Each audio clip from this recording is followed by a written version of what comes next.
மகாபாரத போர்ல அர்ஜுனன் மகன் அபிமன்யு இறந்து கிடக்குறான். புத்திர சோகம் தாங்கவே முடியல அர்ஜுனனுக்கு. நான் மட்டும் ஏன் உயிர் வாழணும்னு ஓன்னு கதறி அழறான். பக்கத்துல இருந்த கிருஷ்ணரை பார்த்தா அவரும் அழுதாரு.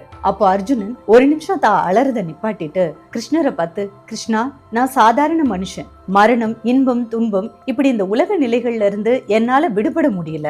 நான் துக்கம் தாங்க முடியாம என் மகனுக்காக நான் அழறேன். ஆனா எல்லாத்தையும் கடந்த தெய்வம் இல்லையா நீ இப்படி அழலாமா அப்படின்னு கேட்க, அதுக்கு கிருஷ்ணர் சொல்றாரு, இப்பதான் நான் பல மணி நேரம் செலவு செஞ்சு கீதையை உனக்கு உபதேசம் பண்ணேன். இந்த உலகத்துல இருக்கிற எல்லாமே மாயை, எதுவுமே யாருக்கும் சொந்தமும் இல்ல, நிரந்தரமும் இல்ல. இன்னைக்கு உன்னுடையதா இருக்கிறது, நாளைக்கு இன்னொருத்தருடையது. இந்த உபதேசத்தை நேரடியா கேட்ட நீயே சீக்கிரமா மறந்துட்டு உன் மகனுக்காக இவ்வளவு கண்ணீர் வடிக்கிறியே, இந்த மனித குலத்தை நான் எப்படி மாத்த போறேன், திருத்த போறேன்னு நினைச்சு கிருஷ்ணர் கவலைப்பட்டு அழுதுன்னு சொன்னாரு. இந்த கீதா உபதேசத்துல இருந்து நாம தெரிஞ்சுக்க வேண்டியது, இந்த உலகத்திலேயே மகத்தானது